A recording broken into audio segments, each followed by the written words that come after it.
সাবালের যে ধান কাটার করণ, তাই আজকে আর ধান কাটতে হবে না, আজকে এর করাতে হয় বুঝতে পারিছি।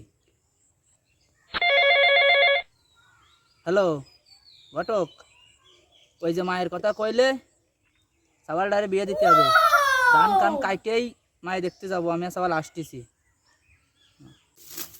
ও বিয়েটা মনে হয় এবার হয়েই যাবে না আমার।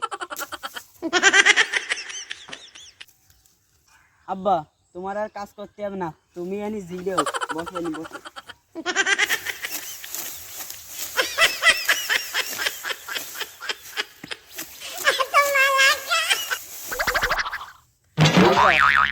চলো তাহলে মায়ে দেখতি, ধান তো কাটা হয়ে গেছে।